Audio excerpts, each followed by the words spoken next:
Hi అండి. Welcome to my channel Bhagyalakshmi పచ్చ. ఎలా ఉన్నారు? బాగున్నారా? నా వీడియోలు మీరు సరిగ్గా చూడట్లేదండి. చూసి కొంచెం ఎంకరేజ్ చేయండి. చూసి వీడియోకి ఒక లైక్ కొట్టండి. ఈరోజు టమాటా నూనె మసాలా కూర చేస్తున్నానండి. ఇంకొకటి మన పాత టవల్స్ అవి ఉంటాయి కదా, పనికి రావని పడేస్తాము. వాటిని ఎలా యూజ్ చేసుకోవాలి, ఎలా వాడుకోవాలి అని చెప్తాను. ఇంకా మా తోడికోడలు హెన్నా పెట్టమని వచ్చిందండి. తనకి హెన్నా పెట్టాను. ఇంక ఈరోజు వీడియో ఇదేనండి. హెన్నా ఎలా పెట్టుకోవాలి, ఎలా టెక్నిక్గా పెట్టుకోవాలి అనేది ఈ వీడియోలో చూపిస్తాను. ఒక బాండీ తీసుకొని ఇందులో ఒక 5-6 స్పూన్ల ఆయిల్ వేసుకొని, ఆయిల్ కాగిన తర్వాత ఇదిగోండి ఇలా టమాటాలు వేసానండి. టమాటాలు బాగా కడిగి ఇంక ఇదిగోండి ఆయిల్లో వేసి ఇలా వేయించుకుంటున్నాను. టమాటాలు కాయలు కాయలే వేయించుకుంటున్నానండి. సన్నగా ముక్కలుగా కోసి ముక్కలు వేయించుకోకుండా ఇలా డైరెక్ట్గా కాయలు వేసి వేయించుతున్నాను. ఇదిగోండి మూత పెట్టేసి వేయించుకుంటే త్వరగా వేగుతాయండి. మూత పెట్టడం వల్ల మనకి ఆవిరి అనేది బాగా వచ్చింది కదండి, అందుకని త్వరగా వేగుతాయి. ఇదిగోండి కొంచెం వేగిపోయినాయి చూడండి. టమాటాలన్నీ కొంచెం చిదురైనట్టుగా పైన ఉండే తోలు చూడండి ఎలా వచ్చిందో. కొంచెం వేగిందండి లైట్గా. ఇలా వేగినప్పుడు కొంచెం చింతపండు వేసుకుంటున్నాను. ఇవి 1/2 కేజీ టమాటాలండి. 1/2 కేజీ టమాటాలకి ఒక చిన్న నిమ్మకాయ సైజ్ అంతా చింతపండు వేశాను. చింతపండు వేస్తే కూర అనేది చాలా టేస్టీగా ఉండిద్దండి. మనం మసాలాలు కారం అవన్నీ వేస్తాం కదండి, అవన్నీ వేసినప్పుడు కూర అనేది చప్పబడిద్ది. ఆ చప్పదనం లేకుండా కూర టేస్టీగా కొంచెం పుల్లగా ఉండాలంటే కొంచెం చింతపండు వేసుకోవాలి. అప్పుడు కూర చాలా టేస్టీగా ఉండిద్ది. ఇదిగోండి చూడండి, ఇంకా మగ్గిపోయిందండి కూర. చాలా వాటికి మగ్గిపోయింది. బాగా ఎర్రగా పండిన టమాటాలైతే ఇంకా బాగా అసలు గుజ్జుగా పేస్ట్ లాగా అయిపోతాయండి. ఇవి కొంచెం లైట్‌గా పండలేదండి. కొంచెం పచ్చున్నయి. అందుకనే కొంచెం ఇదిగోండి ఇలా ముక్కలు ముక్కలుగా ఉంది. అలా కాకుండా బాగా ఎర్రగా పండుతాయి కదండీ టమాటాలు. ఆ టమాటాలైతే మెత్తగా గుజ్జులాగా అయిపోతాయండి. ఆ టమాటాలైతే ఈ కూరకి ఇంకా చాలా బావుంటది. ఇదిగోండి చాలా వాటికి మగ్గిపోయింది కదా! ఇంక ఇది చల్లారిపోయిన తర్వాత మిక్సీకి వేసుకుంటున్నానండి.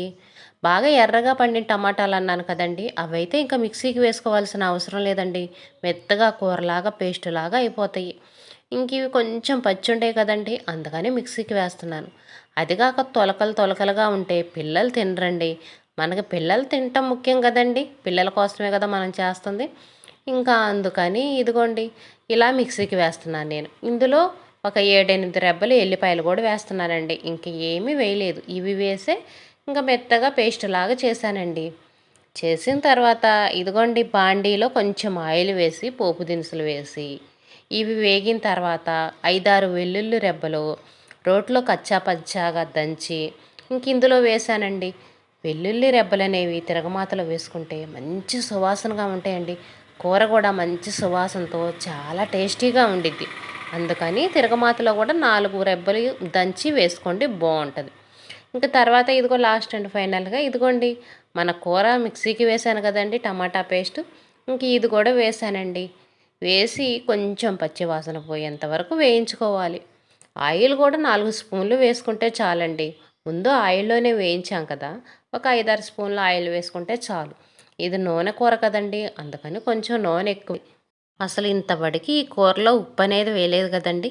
ఇదిగోండి ఇప్పుడు కూరకు సరిపడా ఉప్పు వేసుకున్నానండి. ఎవరు తినేదాన్ని బట్టి వాళ్ళు వేసుకోండి. కొంతమంది ఉప్పు ఎక్కువ తింటారు, కొంతమంది తక్కువ తింటారండి. ఇంక ఇదిగోండి కొంచెం చిటికెడు పసుపు వేశాను. పసుపు కూడా కొంచెం ఎక్కువ తక్కువ ఎవరిష్టం వాళ్ళది, అలా వేసుకోండి. ఈ బాండీ కూడా నేను టమాటాలు వేయించాను చూడండి, ఆ బాండీయేనండి. మళ్ళీ సపరేట్గా వేరే బాండీ ఏమీ పెట్టలేదు. ఆ బాండీలోనే మళ్ళీ కూర చేస్తున్నాను. ఇంక ఇదిగోండి కారం వేశాను. కూరకు సరిపడా కారం వేశానండి. కొంచెం మెంతిపొడి వేశానండి. మెంతిపొడి వేస్తే టమాటా కూర చాలా టేస్టీగా ఉండిద్దండి. బాగా మంచి సువాసనతో చాలా బాగుండిద్ది. ఇంకా ఒక స్పూన్ ధనియాల పొడి వేశానండి. వేసి ఇవన్నీ మొత్తం బాగా కలిసేలాగా ఇలా కలుపుకోండి. కూర మెంతిపొడి వేస్తే మాత్రం చాలా టేస్టీగా ఉండిద్దండి. ఓసారి మీరు వేసి చూడండి. మెంతిపొడి మాత్రం బాగుండిద్ది. మనం చింతపండు వేసి చేసుకున్న ఏ కూరల్లోనైనా కానీ కొంచెం మెంతిపొడి వేసుకోండి. ఆ టేస్టే వేరుగా ఉంటుందండి. చాలా బాగుండిద్ది. మెంతిపొడికి చింతపండు కాంబినేషన్ బాగుంటుందండి. ఇంకా లాస్ట్ అండ్ ఫైనల్ ఈ మసాలా అంతా కూరకు పట్టేదాకా 1 నిమిషం 2 నిమిషాలు ఉంచితే చాలండి. ఇంకా మన కూర రెడీ అయిపోయినట్టే. ఈ కూర మనం అస్సలు వాటర్ పోయలేదు కదండీ! బయట 2 రోజులు ఉంచినా కూడా కొంచెం కూడా వాసన రాదండి. 2 రోజులైనా ఈ కూర నిలవ ఉండిద్ది. మనం ఎక్కడన్నా ఊరికెళ్తాం గదండీ! ఊరికెళ్ళేటప్పుడు ఈ కూర చేసి పెట్టామనుకోండి, మనకి ఇంట్లో వాళ్ళకి ఇంక కూర అనేది ఇబ్బంది లేకుండా ఉండిద్దండి. 2 రోజులైనా ఈ కూర వేసుకొని తింటారు. ఈ కూర అన్నంలోకి, చపాతీల్లోకి రెండిట్లోకి చాలా బావుండిద్ది. మన ఇంట్లో ఇలా పాత టవల్సు, కండవలు చినిగిపోయినయి ఉంటాయి గదండీ! ఇవి పనికిరావులే చినిగిపోయినయి అని మనం పడేస్తామండి. అలా పడేసుకోకుండా ఇదిగోండి ఈ కండవ మధ్యలోకి చినిగింది. చుట్టుపక్కలంతా కండవ చాలా బావుందండి. గట్టిగా బాగుంది. క్లాత్ కూడా మందంగా, మెత్తగా బాగుందండి. అందుకని వీటిని మనం గ్యాస్ పొయ్యి తుడుచుకోవడానికి, ఫ్రిడ్జులు తుడుచుకోవడానికి వాటికి వాడుకోవచ్చులే అని ఇంక కట్ చేస్తున్నానండి.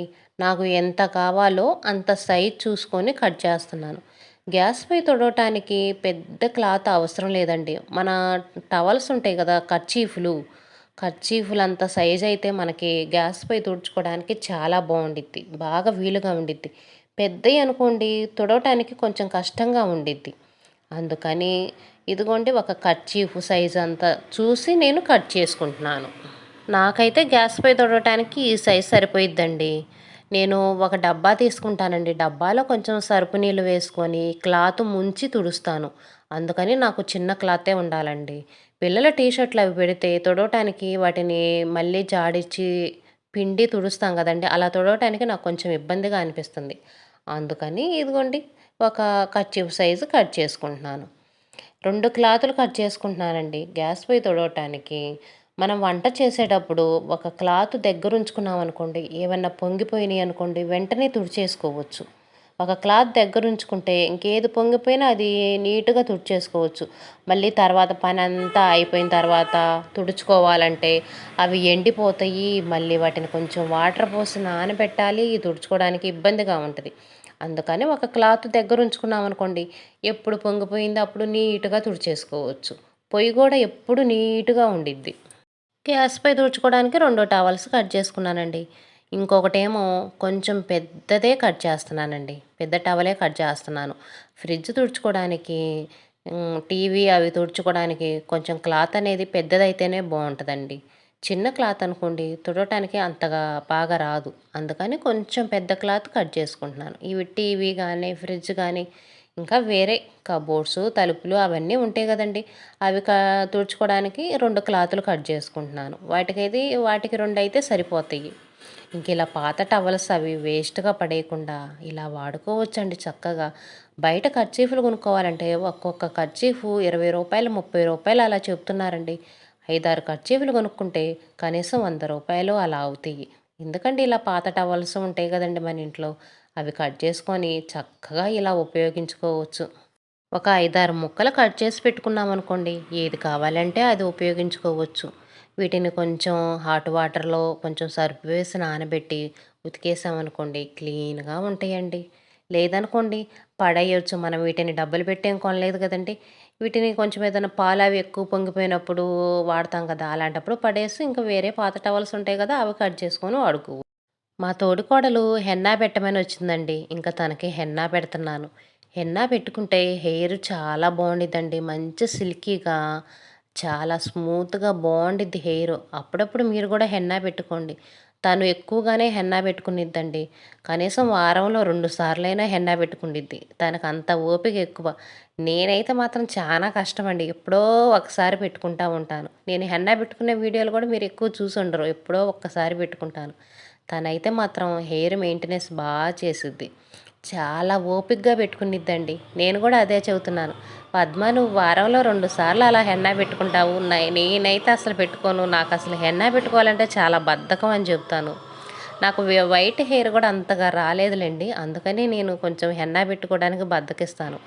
ఎక్కడన్నా పండగలప్పుడు, ఊరికెళ్ళేటప్పుడు అలా పెట్టుకుంటా గానీ ఎక్కువ శాతం నేను హెన్నా పెట్టుకోను. తనైతే మాత్రం ఎక్కువ పెట్టుకుంటా ఉంటది.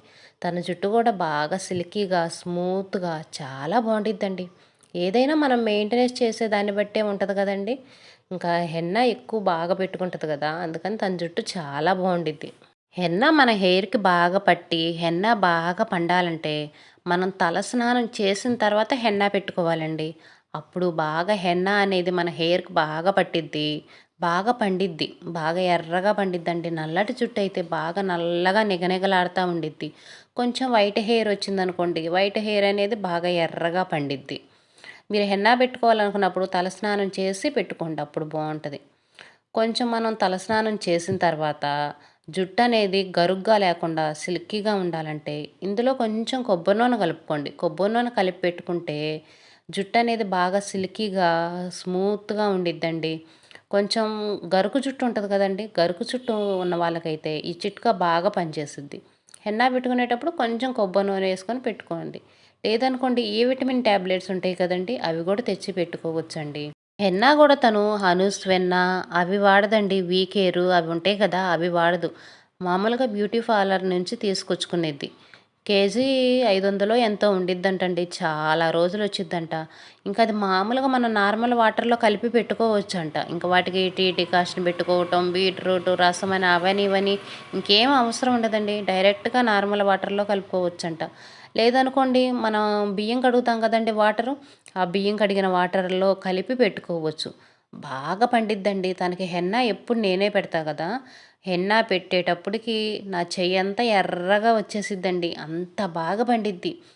వీకేరు, అనూస్ హెన్నా గూడా అంత ఎర్రగా పండవండి. ఈ హెన్నా మాత్రం బాగా ఎర్రగా పండిద్ది. బాగా న్యాచురల్‌గా ఉంటది. మళ్ళా రంగోలి అలా అనుకున్నారు. అది కాదు. మామూలు న్యాచురల్ హెన్నానే. మీరు గూడా అప్పుడప్పుడు హెన్నా పెట్టుకోండి.